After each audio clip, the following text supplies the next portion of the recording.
Et si vous pouviez créer votre premier agent IA en seulement 10 minutes sans coder? Aujourd'hui, je vous montre comment prendre en main l'outil N8N pour déployer un agent intelligent pour votre entreprise. Salut, moi c'est JB, consultant en IA et cofondateur de NoFlow. Notre mission, c'est d'accompagner les entreprises comme la vôtre à intégrer l'IA et l'automatisation dans leur quotidien. Si vous perdez encore du temps sur les tâches manuelles, on vous aide à les identifier et à les automatiser dans votre organisation. Réservez votre premier rendez-vous via le lien dans la description, c'est sans engagement mais impactant. N8N est un outil d'automatisation équivalent à Make.com qu'on a l'habitude de vous présenter sur cette chaîne. À la différence de Make.com, N8N est un outil open source que vous pouvez télécharger en local sur votre PC et utiliser gratuitement. Vous avez donc trois options pour utiliser N8N. La première, ça va être de l'utiliser directement depuis le site web n8n.io en cliquant en haut à droite sur Get Started.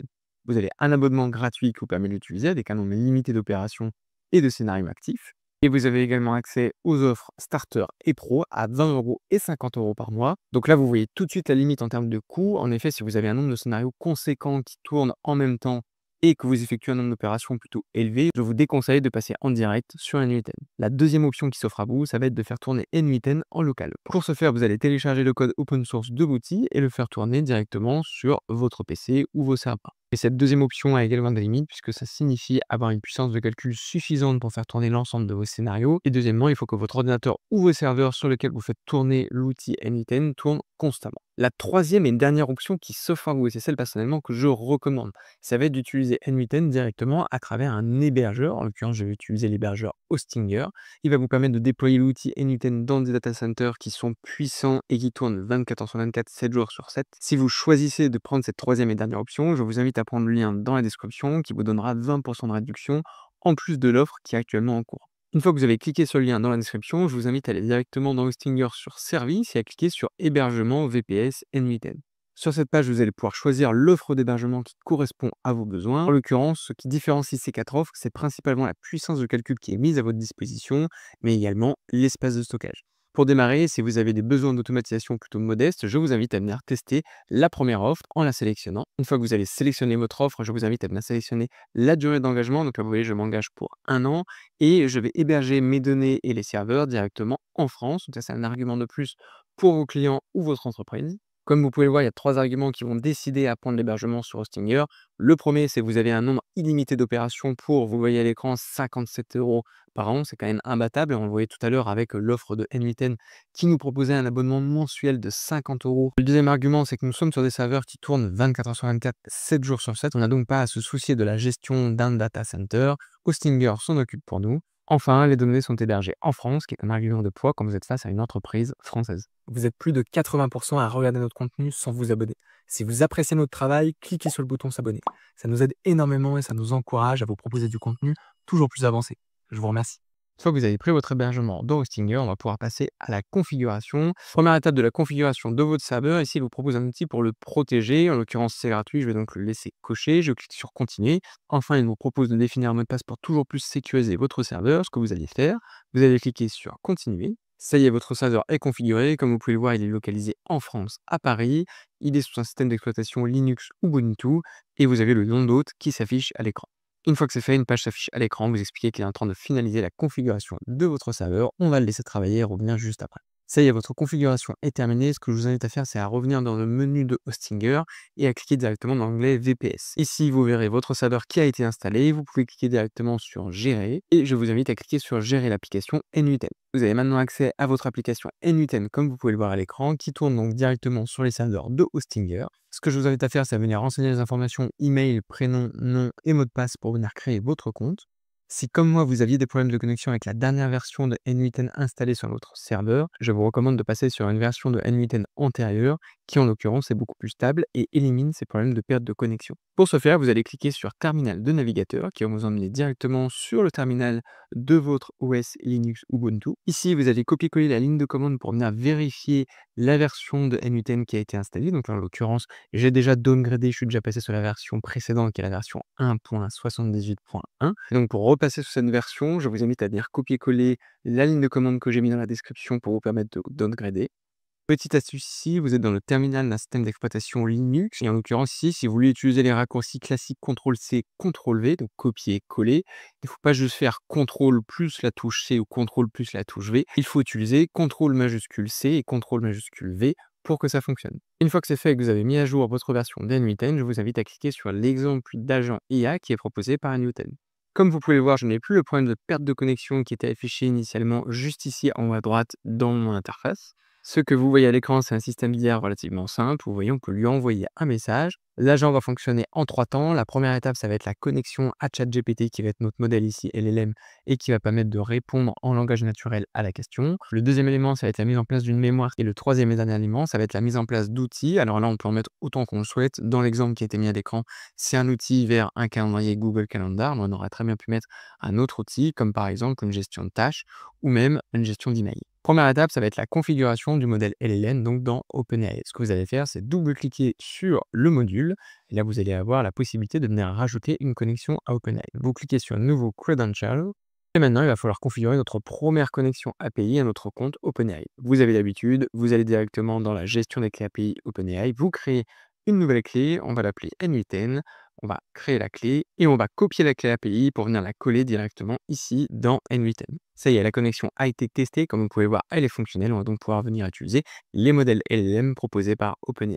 Comme vous pouvez voir ici, on a la liste exhaustive des modèles proposés par OpenAI. En l'occurrence, ici, on va choisir le modèle GPT-4o mini. Vous pouvez rajouter des options comme la gestion de la température, la gestion du nombre de tokens maximum qui est renvoyé, ou encore le format de la réponse. Ensuite, vous allez venir paramétrer le prompt de l'agent. Pour ce faire, vous allez double-cliquer comme d'habitude sur le module AI Agent, et là, vous allez retrouver notamment les informations du prompt. Premier élément, vous allez venir paramétrer le type d'agent. Donc là, en l'occurrence, c'est un agent plutôt avancé, parce que c'est un agent qui utilise des outils. Et en l'occurrence, vous auriez très bien pu venir sélectionner un simple agent conversationnel, c'est-à-dire sans outils, ou encore d'autres types d'agents que propose N8N. Deuxième élément, on vient définir la source de l'information. Donc là, en l'occurrence, c'est le message envoyé par l'utilisateur, donc directement envoyé depuis le premier module qui est en amont du module agent. Ensuite, on va venir renseigner le prompt système de l'agent qui va nous permettre de le spécialiser. Donc là, en l'occurrence, c'est un agent qui va gérer le calendrier d'un collaborateur. Vous le voyez, le prompt est relativement simple. Une notion importante qu'a rajouté N8N et que je trouve pertinente, c'est l'ajout de la date et de l'heure du jour. Donc là, ce qu'on va venir faire, c'est venir remplacer la première partie par un prompt un petit peu plus complet. Donc là, vous le voyez, j'ai optimisé mon prompt dans le but de préciser certaines tâches qui n'étaient pas incluses dans le prompt initial, comme répondre à des questions d'un collaborateur sur la société, sur la base d'une base de connaissances que je vais intégrer juste après. Ensuite, vous allez venir ajouter et connecter l'outil Google Calendar. Pour ce faire, vous allez double-cliquer sur le module. Vous allez sélectionner le premier volet déroulant Credential et là, vous allez créer une nouvelle connexion. Donc là, l'objectif, ça va être de donner les droits et de donner les accès à votre agent, à votre compte Google Calendar. Pour ce faire, vous allez vous rendre sur console.cloud.google.com. Vous allez créer un nouveau projet comme vous voyez à l'écran. Je l'ai appelé Connexion N8N. Vous allez cliquer sur Créer. Une fois que c'est fait, vous allez vous rendre dans le panneau latéral et cliquer sur API et services. Vous arriverez sur cette page. Vous allez cliquer sur Activer les API et les services directement en haut. Vous allez chercher dans la bibliothèque Google Calendar API. Vous cliquez dessus et vous cliquez sur Activer. Ensuite, rendez-vous dans l'onglet Identifiant. Vous allez créer des nouveaux identifiants en sélectionnant ID client ou hôte. Et vous allez suivre pas à pas les étapes qui s'affichent à l'écran. Dans un premier temps, vous allez donner un nom à votre application. Donc là, en l'occurrence, je vais l'appeler N8N. Vous allez sélectionner une adresse mail d'assistance de l'utilisateur. Je vous recommande de mettre l'adresse email de votre compte Google. Vous allez cliquer sur Suivant. Ici, vous allez sélectionner la cible externe. Cliquez sur Suivant. Vous allez renseigner à nouveau l'adresse email de votre compte Google. Vous cliquez sur Suivant. Et enfin, vous acceptez le règlement et cliquez sur Continuer puis Créer. Cliquez ensuite sur Créer un client hôte. Vous allez sélectionner le type d'application, donc là en l'occurrence c'est une application web. Vous allez lui redonner un nom. Vous allez ensuite ajouter une URI de redirection, et là c'est très important. Retournez sur N8N et copier-coller l'URI de redirection que vous voyez ici à l'écran. Donc vous la copiez, vous la collez ici, et vous cliquez sur Créer. Enfin, pour que votre connexion fonctionne, vous allez devoir la publier. Donc pour ce faire, vous allez vous rendre dans l'onglet Audience et cliquer sur Publier l'application. Maintenant que votre connexion a été créée et que l'application fonctionne, vous allez lui ajouter des droits d'accès. Pour ce faire, vous allez dans l'onglet Accès aux données, ajouter ou supprimer des niveaux d'accès. Vous allez vous rendre sur la deuxième page, vous allez sélectionner le premier élément, connaître la disponibilité dans les agendas Google auxquels vous avez accès. Vous allez sélectionner ensuite le quatrième, consulter les événements des agendas publics, et également les deux derniers, consulter vos paramètres d'agenda et afficher votre disponibilité dans vos agendas. Et vous n'oubliez pas de sauvegarder. Vous pouvez maintenant récupérer le client ID et le secret que vous aviez mis de côté, ou alors venir tout simplement le récupérer dans Client et télécharger le client hôte. Et là, vous récupérez vos informations ID client et le secret. Ces informations, vous les renseignez dans la fenêtre de paramétrage NUTN et vous cliquez sur Sign in with Google. Vous allez avoir cette page de connexion qui va s'afficher. Vous cliquez sur votre compte Google, vous cliquez sur Paramètres avancés, sur Accéder au nom de domaine que vous aviez autorisé. Vous sélectionnez l'intégralité des éléments et vous cliquez sur Continuer. Ça y est, votre connexion est maintenant fin prête. Et comme vous pouvez le voir dans NUTN, vous avez bien la validation que le compte a bien été connecté. Vous allez ensuite pouvoir venir paramétrer différentes actions de votre outil Google Calendar. Donc là, en l'occurrence, toute description, je le laisse sur Set Automatically. Dans la partie ressources, je viens récupérer bien des événements et non pas des calendriers. Et enfin, sur la partie opération, je viens récupérer un ensemble d'événements et je peux très bien lui demander de venir créer, supprimer des événements. Attention ici, point important, si jamais vous lui demandez de venir créer des événements ou en supprimer, il faudra bien évidemment mettre à jour la connexion dans Google Cloud Console. Comme vous l'avez pu voir, j'ai rajouté des champs qui permettent uniquement de venir lire des informations dans le calendrier, mais pas de venir en créer ou en supprimer. Donc ça, il faudra venir rajouter ces champs directement dans Google Cloud Console.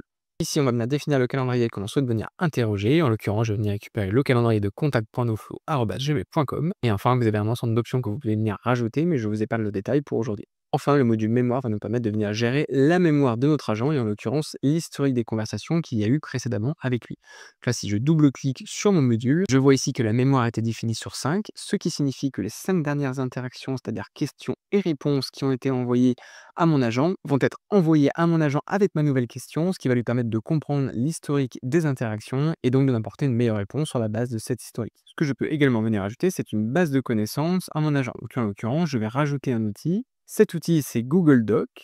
Je vais créer une nouvelle connexion de la même manière que sur Google Calendar. Je rajoute ces informations Client ID et Client Secret pour me connecter de la même manière que tout à l'heure. Et au préalable, j'ai bien évidemment rajouté dans Google Cloud Console mon service Google Cloud API ainsi que les différentes autorisations qui vont me permettre d'aller lire les documents Google Doc. Je clique sur Sign in with Google et je suis la même procédure que tout à l'heure. Ça y est, je suis connecté, je peux maintenant fermer la fenêtre et venir sélectionner la base de connaissances qui m'intéresse. Ici, je vais bien préciser que je vais récupérer des documents et je vais donc utiliser l'opération GATE. Et je vais renseigner l'ID de mon document. En l'occurrence, vous voyez ici un document Google Doc avec la FAQ de NoFlow et je vais venir récupérer dans l'URL directement l'ID de mon document. Donc, l'ID de mon document, c'est la chaîne de caractères que ici. Vous la copiez et vous la collez directement ici dans DocID. Petite pause avant de vous montrer le résultat final. Si vous aussi, vous voulez atteindre le même niveau d'automatisation pour votre business, je vous invite à réserver votre rendez-vous gratuit dès maintenant via le lien dans la description. C'est sans engagement, mais impactant. Ça y est, notre agent est terminé, on va donc pouvoir venir le tester. Pour ce faire, vous allez cliquer directement en bas dans Chat. Ça va vous ouvrir une console qui va vous permettre de dialoguer directement avec votre agent. On va lui poser une première question pour vérifier qu'il utilise bien la base de connaissances FAQ NoFlow. Donc je vais lui demander bonjour, qu'est-ce que NoFlow? Là, on le voit, il est venu utiliser en temps réel donc la base de connaissances Google Doc, la fameuse FAQ NoFlow. Il est en train de me répondre. Vous voyez, il utilise le modèle donc OpenAI, le GPT-4 mini pour me répondre. Donc là, vous le voyez, il m'a répondu. NoFlow est une agence spécialisée dans la solution d'automatisation et d'intelligence artificielle. C'est bien le cas. On retrouve un résumé des services en 3 points. Donc là, vous le voyez, c'est des informations qui sont présentes dans la documentation et ça correspond bien aux offres que l'on propose. Et on retrouve un dernier paragraphe qui explique comment NoFlow se distingue du reste des agences d'automatisation et d'intelligence artificielle. Maintenant, ce que je vous propose de faire, c'est de venir tester s'il utilise bien l'outil Google Calendar. Donc on va voir s'il arrive à lire les informations et notamment les rendez-vous qui sont présents dans le calendrier de l'agence NoFlow. Je vais donc lui poser la question, quels sont les rendez-vous de demain? Là, vous le voyez, il est en train de réfléchir. Il a bien utilisé le module Google Calendar, vous l'avez vu en live.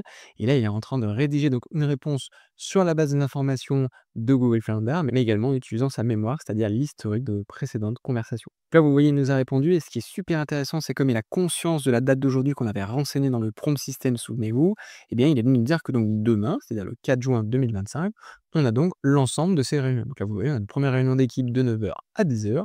On a ensuite un rendez-vous avec le client A de 11 h à midi et un rendez-vous avec le client B de 14 à 15 h. Ce qu'on peut venir faire, c'est venir vérifier avec directement le lien qui nous affiche si on a bien ces réunions dans notre Google Calendar. Comme vous pouvez le voir, on a bien cliqué sur le lien et on a en effet les 3 réunions qui nous a précisées. Donc réunion d'équipe de 9 à 10, rendez-vous client A 11-12 et rendez-vous client B de 14 à 15 h. Il m'a même directement ouvert la réunion en question et donc si j'avais eu un lien de visioconférence, j'aurais très bien pu lui demander de me le renvoyer. J'aurais pu directement cliquer dessus depuis mon agent IA. C'est la fin de cette vidéo, j'espère qu'elle vous aura permis de prendre en main l'outil N8N et plus précisément la création d'agents directement via N8N. Merci de l'avoir regardé. Pour soutenir notre travail et si elle vous a plu, je vous invite à nous dire dans les commentaires et à mettre un like. N'hésitez pas à vous abonner et à activer les notifications pour ne pas louper le prochain tutoriel. Je vous dis à la semaine prochaine pour une nouvelle vidéo.